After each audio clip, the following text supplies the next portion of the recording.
Hello, everyone, and welcome to Traffic Corner Tuesday. My name is Paul Kerr, Client Relationship Manager at SPAC Enterprise, and I'm your host for today's webinar. Safety is a primary concern for us and all transportation engineers in general. One aspect of our work where safety really hits home is in school site assessments. As you will learn, small steps can make a huge difference in school campus safety and operations. Today, Mike and Brian will discuss their overall approach to reviewing school sites and then present a recent case study. During all this, please join the conversation by using the chat box on your screen to ask questions or share your experience through the presentation. As well, we invite you to complete the poll, that will be up during the entire webinar. We will try to work your comments in as we go and also do the Q&A at the end of the presentation. You can always email Mike or myself if you think of a question later. The Traffic Corner Tuesday webinar series is brought to you by SPAC Consulting, which is part of the SPAC Enterprise family of companies. SPAC Enterprise consists of a group of traffic engineering companies focused on helping you create healthy transportation systems and fix broken ones. Please visit our website, spacconsulting.com or countingcars.com to learn more about us and schedule your consult call. From transportation equipment to traffic counting to engineering studies, we're here to help you succeed. Today's presenters are Mike Spack and Brian Fiesick. Mike is the founder, creative force, and principal writer of the industry-leading blog, Mike on Traffic. Brian is the president of SPAC Enterprise and regularly contributes to Mike on Traffic, as well as co-hosts these webinars with Mike. Mike and Brian are licensed professional engineers and certified professional traffic operations engineer. Through their and the entire company's work, they are saving lives and reducing congestion every day. For now, let's hand things over to Mike and Brian. Thanks, Paul. All right, thank you. Thanks for everyone for joining us. Good timing talking about schools. My middle daughter's been back to school for 2 days now. The youngest one isn't quite there, and the oldest one's going off to college. I was going to say my two start next week, and they're not prepared at all. No. So hopefully everyone out in the audience is ready for school to start. So let's dive in. Why are schools important to us here at SPAC Enterprise, and what do we do about them? Really fits in our mission of our overarching mission to reduce congestion globally. At a typical school, the way we calculate it, we have the opportunity to save thousands of hours by just tweaking the pickup drop-off procedures. And let's do the math here. You can follow along at home. If we could shave 3 minutes off of the drop-off and pickup every school day for 180 school days a year at a school that has 250 students being picked up, dropped off, that adds up to the 4,500 hours being saved per year. And since a typical 40-hour work week adds up to 2,080 hours over the course of the year, we are saving a couple of full-time equivalents by just tweaking a pickup drop-off. And we've been fortunate enough to see bigger savings than 3 minutes across a lot of our studies. That's what I was going to say. This was a very conservative math formula here that just 3 minutes is not a whole lot of time. And if you've got a very bad situation, like Mike said, you can quickly add that up. If you save 6 minutes, you've got 9,000 hours. I mean, just again, the math is pretty simple. The more time you shave off, it just adds up exponentially. It just keeps going and going and going. Yeah, and these aren't projects that take hundreds of hours of staff time to develop either. These are usually a couple of days, start to finish, usually less than 40 man hours, consulting hours to work on these. So quickly, just the return on investment is significant. It's very big, yes. Arguably the most significant thing we do in SPAC Enterprise on an hourly basis. All right, so with that introduction, what we're going to move on to is kind of our guiding principles, what we think about, what we look at, how we go through the process for our school site assessments. And then we'll move into a case study that we finished earlier this year and show you how we looked at things. So first thing we do with school site assessments is obviously gather your existing data. So this is very common, very similar to any other project. In order to understand the issues, you need to be out there. You need to understand what's going on yourself. Yeah, we need to know the facts, not the interpretation, not the stories. We need to actually get the facts of what's existing out there. Mhm. And so we'll start with a few things. One thing we have started doing is drone footage. And the picture in the background there is from one of our drone captures that were out there. And it's gathering information during those peak periods, the start and the end times of school. And this is a fantastic way to see everything all at once. You get the overview, you can see where the buses are, where the peds are. Great way to get that 10,000 foot, literally 10,000 foot view. Maybe 500-foot view. But the drones, we would love to have drones to collect traffic data over whole city for days at a time. But huge limitation with drones is flight time is a little less than a half an hour. So for normal traffic studies where we want to look at hours upon hours of data at key intersections, that doesn't work. But here at schools, the pickup drop-offs, usually there's an intense 15-minute period. Mm-hmm. So the drone footage we found is working out great really for well. us. Yeah. And there are a lot of rules that go along with drones. So if you're thinking of moving in that direction, just be aware, lots of regulations. This is not something you go buy off the shelf and fly above a school just on a whim. No, really look into that. We've partnered with a local firm to get Yeah. us our drone footage, and we have not gotten into the business of owning and flying drones. No. Just because there's a lot of regulation around it. And we're paying kind of an order of magnitude about $500. About 500 for capturing the morning and the afternoon. So it's does not add much to our overall budget on these studies, and it adds immensely, as we'll show you later what that looks like. Next part is turning movement counts, where you have those access onto the main public roads. You want to know those ins and outs, how much is coming through. Right. In general observations, we want our staff to be out there during those pickup drop-off times, just walking around, maybe driving around, but really get a feel for the campus from eye level. We'll have the drone footage later, but we also want that eye level view. And the next two are very similar, but making sure you're talking with the school officials, city officials. They're dealing with it every day. Again, granted, they will have some stories, not necessarily all facts, but those can be important stories. Where do they see the issues or concerns, and what's their interpretation of it? Ideally, you want to talk to them before you get out there. So while you're walking around and making your own observations, you can verify or not what they're talking about. Right. And of course, that's important for getting the existing data, but it's especially important to talk with the city officials or county if it's on a county road, just to understand their concerns, but also are there any future plans possibly out there for the road, construction, whatever coming up that needs to be accounted for. After we gather all that, now we start looking at the site itself. What's the circulation? What's going on out there?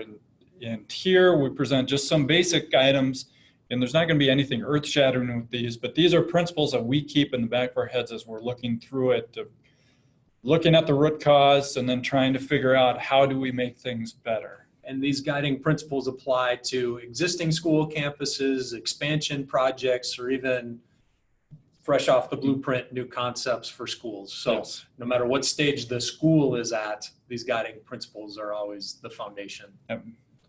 Very first, we have just separate your modes. And this gets into all the modes, all your walking, biking, school buses, where the staff parks, if you have carpools, drop off, pickup. There's other things we haven't mentioned here, but the idea being we want to make sure they all have their own areas, and where can we reduce those conflicts. And ideally, we want to minimize the crossing of the conflict. So really, the paramount there is when kids are crossing, hopefully there aren't cars going really fast around them. So we want to minimize speeds. We want to minimize speeds and the number of conflicts to the best of our ability. Next on the list, You want to control the drop-off pickup areas. So that includes having that designated spot for drop-offs and pickups. Don't just let it be a free-for-all. And then have the control out there so people follow the rules. People move through in an orderly fashion, and it really works better if everyone is on the same page, moving the same way, going through the way they're supposed to. It increases the efficiency for everybody rather than somebody trying to jump the line or go to a different area and screw up everything. And you can go to some of our past webinars where we really dug into pickup procedures in the afternoon, almost a NASCAR style, very controlled, very efficient, where the kids are sent out based on where their parents are in the queue. And you can save a lot of time if the school is willing to go to that extent. And it also improves the safety by controlling the kids versus the more general free-for-all that it typically happens at the school. But that's an extra level of commitment the school needs to make to the whole system.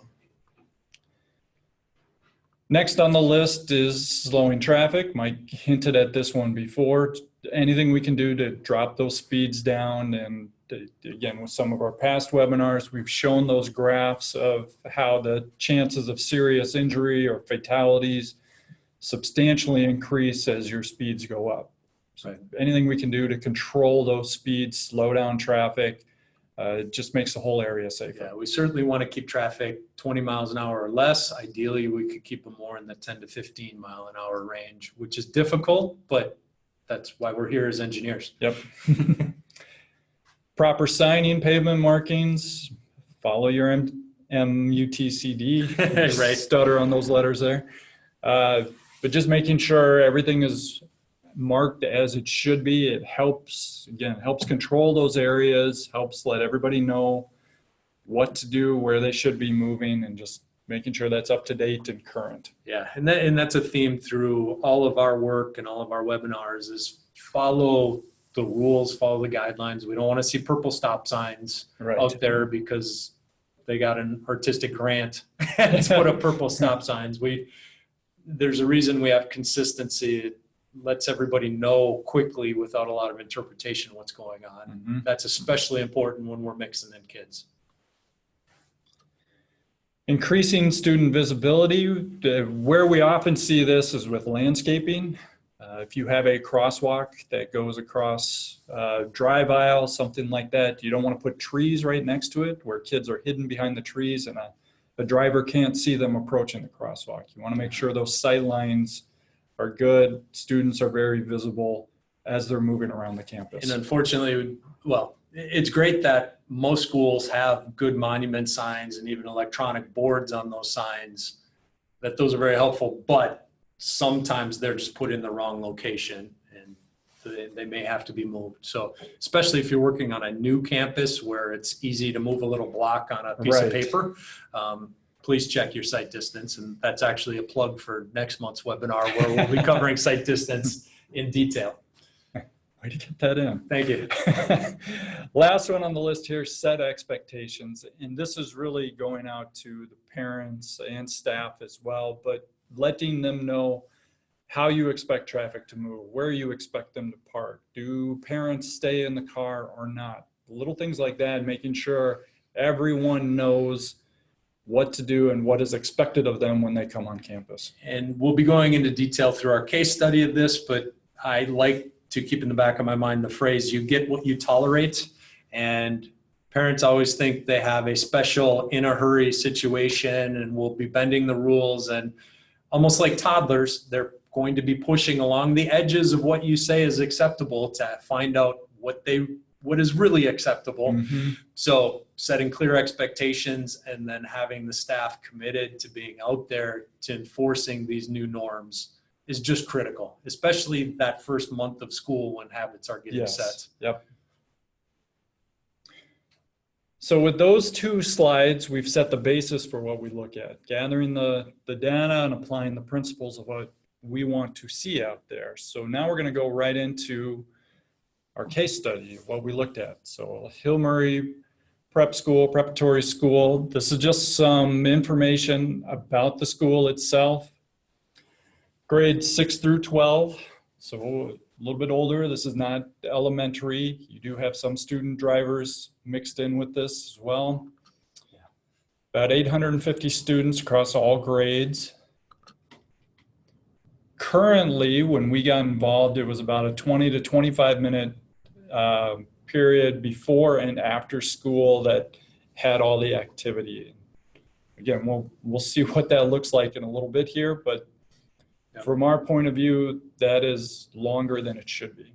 Right, and it's a private preparatory school, so they don't have a lot of busing. They just have 6 buses coming through, and but their carpool is operating with what we measured, observed, and the stories are we're looking at about 50 vehicles as the peak. But through the drone footage, you'll see that there are some issues with having a 50 vehicle maximum queue. Like I mentioned earlier, student drivers, and then obviously student walkers, student bicyclists. Man. So lots going on this campus. And so what we'll start with here, this is a shot of the campus. You can already see lots of cars, lots of things going on. And so this is directly from our drone footage. As you can see the movement, towards the top of the page is the public road. As people come in, you've got vehicles everywhere. You can see kids moving all sides of the campus. You can see kind of the upper right of your picture where the buses are, a few different locations over there. So that was a little more choppy than I would have liked on that video, but you kind of see the movement, and even with the still photo here, you can see there's lots going on this campus. Right, so to get into details, these are all the areas that we flagged through the drone footage in the afternoon pickup. We have vehicles stacking all over the place, including out on the public road. Mm-hmm. And by stacking here, what we mean is these are places people are stopping for drop-offs and pickups in multiple places, which causes then the kids to walk everywhere as they are trying to get to their parent. Next up, as Bryant mentioned, we have buses in a couple of different spots. They only have 6 buses, but they are not consolidated on the campus. Next one, just key pedestrian movements. Obviously around the buses, you have those students going to and from the buses, but up on the top of the picture again is where a lot of the student drivers park. So you have a big movement of peds moving through the buses, and then similarly out in front, moving in that front area, and occasionally across the parking lot in front to the public road. So just lots of different ped movements going on, mixing in with that traffic. And then we have 3 full access, full movement driveways, which maybe they could get away with 2 with this kind of trip generation at an 850 student prep school. So then, as you can see to the upper right of the screen, those 2 driveways are pretty close together. So that presents issues as well. So lots going on with this campus, lots that we looked at, observed. Again, you saw the drone footage, you got the picture right there. Really helped us see, take the whole picture in of what was going on, and helped us identify it and look across what was going on. So if we move on, there we go. So what do we do about it? So now here's just the aerial of the picture. Taking a look at the campus again, the public road is down at the bottom of your picture. So the screen has changed a little bit from the previous one. The first thing we did was try to help them out with essentially a temporary solution. So with what we have out there right now, what can we do? How can we make it better without a significant investment? The schools are always strapped for money. They need to plan for big expenditures. So what can we do, kind of the low-hanging fruit, what can we do to help them as we move on? So first thing we wanted to do was consolidate the bus area. So that parking area up there, get the vehicles out, change it into a bus area, and now you've got all that consolidated in one area. People moving to and from the cars, their parked cars, do not walk through that bus area. So you keep that separated. And it's just, again, thinking of that separation of modes. We start that right off by moving the buses and consolidating them in one area. And that's also typically where we start when we're working on a new concept for a campus, is where the bus is going. That's usually the easy place to start. Next up, we revised the accesses somewhat, and you can see in our arrows, the access to the left of your screen, we changed, bottom left, we changed to an exit only. So 2 lanes coming out, lots of stacking room, ability to stack without impeding operations in the parking lot, and then move on to the public road. And then the access in the middle towards the bottom there, we have it split. And you'll notice we have an entry there on the left side. Yep, and that's a big compromise, and we'll talk about it some more. But we decided this is where we'd start the experiment. And if it does not work, obviously we're violating norms, kind of rules of the road. So if it proves not to work after a week's experiment, we will go back and tweak that and flip that around. But we'll get into the logic of why. Yeah, this more explains why we did that.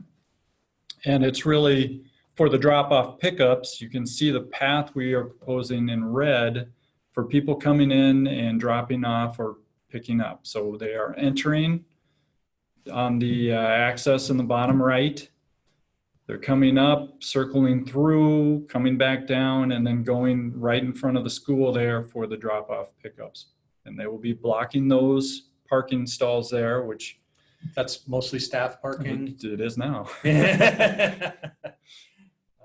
So that, in trying to minimize the conflict, kind of with that blue arrow and the red arrow, if we had them crossing in the more standard procedure, that would have been a choke point in the campus and impede folks coming in. We think if this proves not to work, we're actually going to mirror over the blue so that southwest, the bottom left corner access will be the entry point, and the middle one will just be an exit point. And then there would be a merge exiting between the student parking, the big parking lot, mixing with the pickup traffic leaving. That's our backup. But we came to the conclusion that this experiment would be a little smoother, and it was worth trying for a week or two. And it does help us as we move towards our ultimate too. So once we get to the next one, you'll be able to see some of that logic as well. So finishing up the temporary, this little access where the red X just popped up, there's no need for that. That is closed off. They can just X that. It's just another conflict point, and we don't need it.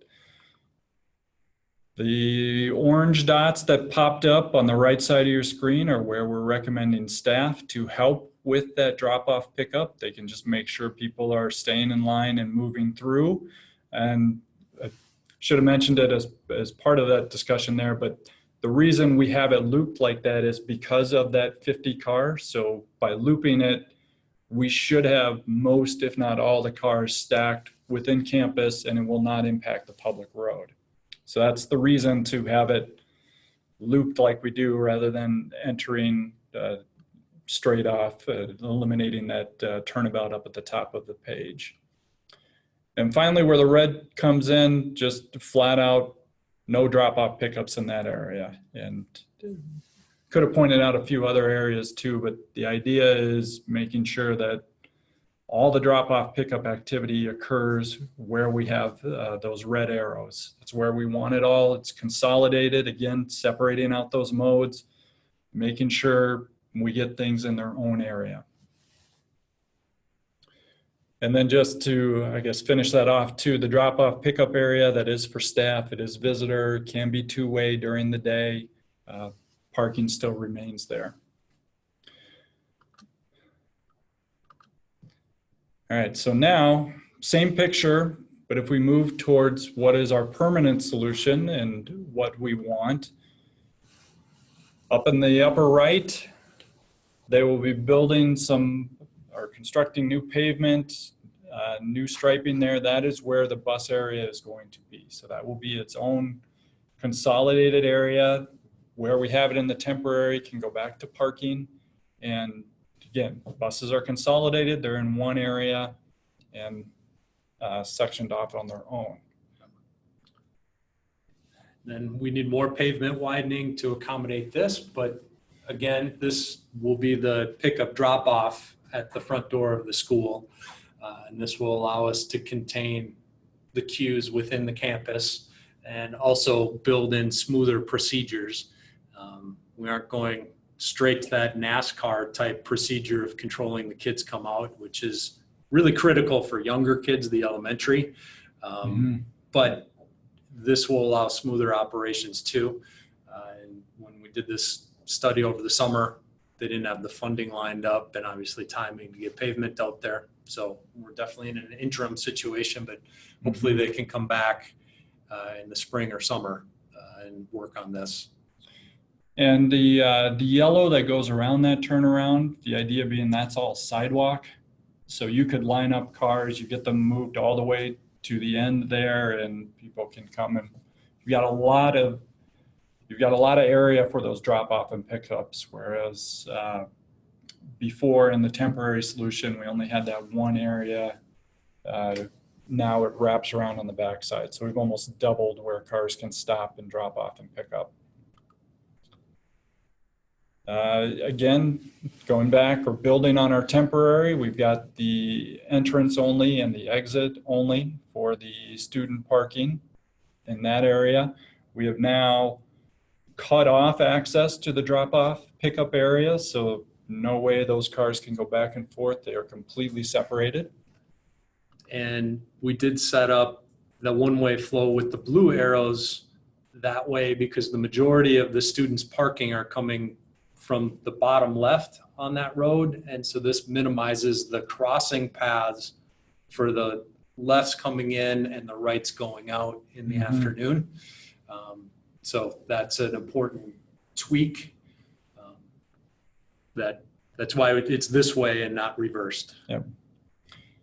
And then it was really hard to see, but for the access on the bottom right, we will be extending those turn lanes. So for the left and right to get onto the public road, that was part of our capacity analysis. And so we made sure that we had excess or extra stacking room there so people could move through and slowly move on to the public road. And then the last one for this picture is just, again, making sure nobody is dropping off or picking up in that area. That's the parking lot area. Drop-off pickups now have their own area. Buses have their own area. Everything has been separated out. And again, to enforce the social norms, especially at the beginning of the school, we recommend that school have a staff member out there for the first At least month, one. just to keep things moving along and talk to parents to abuse the system. So the pictures told most of it, but we'll go through some quick summary bullets and then we can get into some Q&A as we finish up. So first, obviously, we had what's feasible now, what can we do immediately, low-hanging fruit, however you want to phrase that, and then what is the ultimate plan for it? How do we make it as safe as possible? And recognizing we may have to tweak that what we're implementing right now plan. Right. Which is also, in this particular case, a little bit compounded. There's some construction happening out there right now that didn't get finished. So things are even more of a chaotic here coming into the beginning of the school year. Separating modes to reduce conflicts, and no big surprise there. That's part of the aim of what we're doing. Not shown on our pictures that we showed here, but we did look at pavement marking, signing, again, how do we reinforce the operations that we want, particularly with that reverse driving area, making sure that that is clearly marked. Yeah, so we have a much more detailed engineering level plan that we didn't get into here. And also key is getting the parents, the students on board with this new plan. And again, getting back to what you tolerate. So it's getting the information on the school website, which Hill Murray did, walking through the new procedures at the back to school night, and then getting out there and helping nudge those parents who aren't quite following the rules, having staff talk to them out on the street when it's happening. Mm-hmm. Hit our next one there, making sure staff understands Right. what's going on and they can help enforce those guidelines. And then the last one, which the school is considering, but if you stagger your start and release times by grades, combining 2 or 3 grades in one release and then the next one, you can lengthen out that peak period, and it really can make things go smoother. It's a whole nother level of logistics for the school itself, though. So that is why we talk about it. We recommend it, but we also recognize that that's another level, like I said, of logistics for them to deal with. Right. So whether they're going to split the junior high from the high school remains to be seen. Yep, exactly. So we have hit our deadline here. And so first, we just want to say thank you to everyone who attended. We hope you found it useful. And we also want to say we are going to have some Q&A right now. So please, we will stay and try to get through these. Feel free to stay on the line. But for those who do need to leave, thank you very much for showing up, and we hope to see you next month. Thanks. And if you have further questions, feel free to schedule a consult. That's factconsulting.com, or email Paul or myself.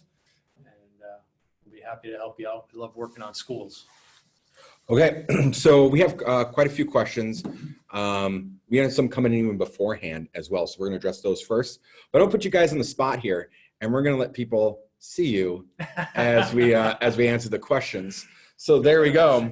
So those of you that are staying, you get a little extra treat. All right, so first one is, what methods do you use to estimate the drop-off and pickup queues? Well, you can see what we did out here on this campus is we always start by trying to measure what's really happening out there, so we are not estimating. So that's always our starting point whenever working on an existing campus or a campus that has a proposed expansion to it. What assumptions do you use for these estimates? So, Yeah, all right. Yeah, short Great. answer is we don't. We measure it. Excellent. How do you determine queuing lengths for new schools? Is there a general rule of thumb for calculating queuing based upon the number of students? We wish. Yeah, our experience even here in the Minneapolis-St. Paul area is pretty varied. And we have worked on schools around the country, but there doesn't seem to be a rule of thumb that you need 1 queue spot per 3 cars or 3 students or some ratio like that. And trends seem to be changing significantly over the last decade to a lot more of the pickups and drop-offs. We've done some kind of corollary studies of valet parking at restaurants and hotels, as well as queuing inside drive-throughs. And really the driving factor is, what is the service rate? So how fast are we getting those kids out of the school, loaded into the car, and getting the cars moving on? So there isn't a rule of thumb, because it's how committed is that school to operating their system efficiently. If there is 0 staff out there, it might take 4 or 5 minutes to get the moms and dads from stopping talking back in their cars with the kids to then move on. If staff are there and loading the kids in a pre-designed way, I mean, that can be cut down to 20, 30 seconds. Yeah, the goal should be obviously to keep the parents in the car. Staff is there to help get the kids out or get the kids in and to and from school. So that right there, if you can accomplish that, that'll make your queuing shorter, because the time spent will be less. Nobody other than the kids needs to get in or out of the car. And so, yeah, unfortunately, we don't have a good guideline for translating the students into a set queue. So we always talk to the school district staff when working on new campuses to try to figure out what are the norms for that school district. And we have gone out to the point of, we will collect that data at existing schools in the school district to get your ratios for that localized, but it's akin to trip generation that can vary widely based on local conditions. When working with public schools versus say private, how do you work with the school district or the individual school administration to educate the parents on drop-off and pickup procedures and circulation patterns? How is that enforced? Are there penalties? What does that look like? No, there's no, other than social norms and the social shame. pressure, shaming, there's no real penalties that you can enforce.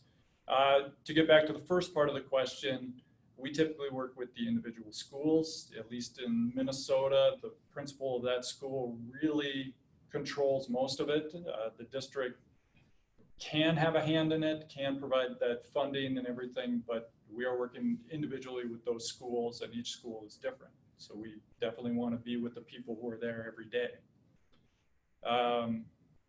What am I missing as part of that question? How do you educate the parents? That gets back to website, back to school night, the staff out on the campus walking around, making sure staff are fully up to speed on it and involved and believe in the plan. Repetition is a good word there. So as many ways as you can get it out, as many times as you can get out. We encourage schools to have a refresher after breaks, your holiday break, if they have a spring break. That's a great time to send it out and refresh the rules as people are coming back again. So repetition and as many ways as possible. Yeah, one of the best things we've seen is the Epiphany Catholic School in Coon Rapids, Minnesota. We developed a great, wildly successful pickup drop-off procedure with them, and they actually filmed a mock run-through of it they had some parent volunteers come along with a bunch of the staff, and they did a pretend run-through. They videotaped it, they edited it down to a 1.5-minute video, but showed key points of what the new plan is, and it's right there on the website. Of course, it's time and money, but it was just school staff was able to put it together. Yeah, that was a great way to get that message out. If you're working to improve circulation, but it is known that there will be a significant off-site vehicle queuing onto a public roadway system, how do you work with the public agencies and the school district to implement off-site improvements to improve pedestrian, typically student, and motor vehicle safety? Well, first of all, it depends on what level of roadway we're talking about. If it's a local residential street that has daily traffic volumes in the hundreds, not thousands, no physical improvements or no extraordinary measures are really needed because the level of conflict is really low. But then when we're getting out to collectors, Obviously, even on the residential roads, you want to work with the school to make their operations the best possible. I mean, don't just ignore it and move on. But yeah, really, if you have some spillback, at times that's what happens. The school has been there for years, long before most of the people moved in, and they knew what they were getting into. Doesn't mean we don't want to make it better, just acknowledging that there can be that level of congestion around that neighborhood school. I'm just going to do a quick time check, gentlemen, just for our audience. We are at almost 1:10. We do have quite a few more questions filtering in. okay, So. yeah, we'll stay on for about another 10-15 minutes. And but last thing to say then, when we get up into collectors or even minor arterials, which then we're probably talking county roads, we will be looking at turn lanes, upgraded traffic control, but key to a lot of school operations we see when you're talking that level is to have police officers out there with their squad cars, the lights on, and the police officers out helping direct traffic.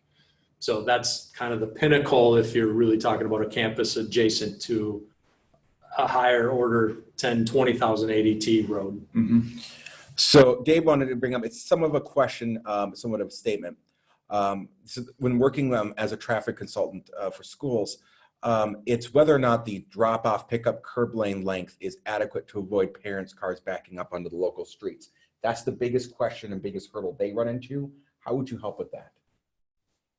Well, it's a service rate issue. So if you can speed up the service rate of getting the kids in and out, then you can shorten the service dimension you need. Right. So that's the key there if you can't do anything physical.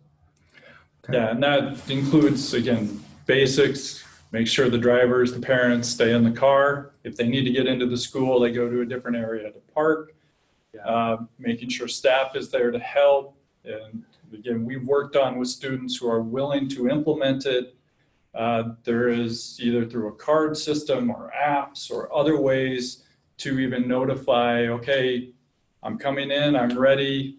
Kid comes out to the parent right away, and it's just things like that to speed up that entry and exit. And we've also had some success with breaking off parents who have pre-kindergarten, kindergartners, first grade, of having them park different part of the campus from the pickup drop-off and making them come into the school to grab their kids, walk them out, and separating them out of the normal carpool system.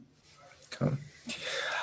Back at your case study, how did the pedestrian crossings from the public road affect the entrance and exit points in that southwest corner? Would you like me to back up to the picture? No, so there was a trail on one side of the public road, and there's not a lot of residents on the other side of that public road. The trail was adjacent to the school. So what we were really talking about is crossings of the access roads themselves. There wasn't really crossings of the public road in this case. So it was, again, for this particular one, having the striping there, making sure it was very visible in terms of landscaping, other things, making sure that was all wiped away. And they had already done a good job of that. It was pretty visible for the drivers to see things. So not a lot of changes that we recommended for that. But key is to get your turning movement count volumes and then make sure whoever's doing that data collection is getting the pedestrian and bicycle data inside that turning movement counts. So then you actually know what the data is out there. They also want to know, another person wants to know about the case study. Were there any issues with the parking spaces that were lost in the pickup drop-off locations? Yeah, for where we moved the buses, temporary situation, they weren't as concerned as that. So that was one where we talked to the school officials about it. Very transparent with where we were going in terms of setting our temporary plan and what we wanted, and then also knowing that it's a short duration. The quicker they can get to the ultimate plan, the quicker they recover those spaces. Yeah, but that's a key point. That's one of the things you need to talk about when you're early on in the project. Just what are the boundaries of where the give and take can happen, and parking demand from students is a huge one. Right. There's a couple of overlaps that were answered, so I don't want anyone to be offended if we don't get to your specific question, but there were ones that were covered in this. Another person wanted to know, how are the buses getting to the area and the orientation shown for that when you guys are looking at the changing of it? Is there a north driveway? No. So they are mixed in. So in the temporary solution, they were mixed in with the student drivers. They were coming in at the same time and then moving on the road close to the school where we, in the picture where we specifically identified no drop-off pickups, that red hashed area there. So they're coming in, they're moving along the school, and they're getting into the bus area, and then they're moving around the outside of the parking back to the exit. So again, we could have brought that up too as another reason as to why we had the entrance and exit like it was. But they move in, they stay outside of the parking area and kind of circle around that student parking as part of that temporary solution. Yeah, you always have to have the buses moving counterclockwise to be able to let the students out to the building on the right side. Mhm. So that's also a factor when you're laying out your options. How did you address students that were walking to school? Visibility was the key there. We talked a little bit about that. There's the trail on the one side where most of them, trail on the school side of the public road where most of them are coming from, making sure that around the driveways it was very visible, and then making sure they had a path from the trail to the front door. So that was, again, part of what's out there. And if you remember the yellow lines from our ultimate solution, we kept that, and we had that built in as part of that drop-off pickup, another link to that trail to make sure students can get right from the trail to the front door. And that also was part of the motivation, again, of that interim, having things non-orthodox, was it actually minimized the conflict movements at each of the driveways. So that makes less conflicts for the pedestrians. So it cleans that up as well. I'm going to do another time check here. We got Yeah. 1:15. Yep, let's do one more question. One more question. Okay. Let's see here. Let's find a interesting, well, I don't want to say interesting, but let's do this. Did you utilize any simulation software during your guys' case study? Yes. Well, we used Vistro for this one, which is forgetting the words now. It's not a simulation, but it does analyze the operations and it shows what the capacity is at all those driveways. So when we shifted everything, essentially we only have 2 exits coming out where there were 3 today. We wanted to make sure the capacity was there. We weren't stacking way back in there, but that is part of our ultimate solution, led us to expand those turn lanes as part of it to make sure there's room for that stacking. So we definitely looked at the capacity of those access points, made sure we were accounting for those operations. So capacity analysis, but we didn't go to a full-blown VSIM or sim traffic. But with pedestrians and bicycles and buses and everything else, sim traffic isn't quite detailed enough. And obviously going to VSIM is a whole nother can of worms. It can be done, and there are situations where we have gone to that simulation, where we've needed it for a public meeting. Maybe the stacking was bad and we needed to show how the difference from a vehicle stopped for 5 seconds compared to 10 seconds. You can really show how that stacking builds up. There are parameters that you can mix with. It gets way in the weeds of simulations, but you really need to look at what you need. In this case, all we needed to do was check the capacity. We didn't need the simulation for what we were looking at. Okay, so yeah, we got a little bit over more than we normally do. I'm going to cut it off here, guys. No offense. But I would encourage anyone, and I think, Mike, you'll agree with this, that if you do have more questions about this, we'd be happy to do a consult. That's up on the screen. Otherwise, Mike, you're open to emails. Yeah, absolutely. Yeah, mspac@spacconsulting.com is an easy one. Shoot me an email. May take a day or 2 to get back to you. But yeah, happy to also schedule a consult call and our team can sit down and talk through your issues as well. All right, gentlemen, well, I want to thank you both once again for a successful Traffic Corner Tuesday, and everyone that stayed for the entire Q&A. Thank you so much, and we hope to hear from you guys in the next one. Great. Thanks, everyone.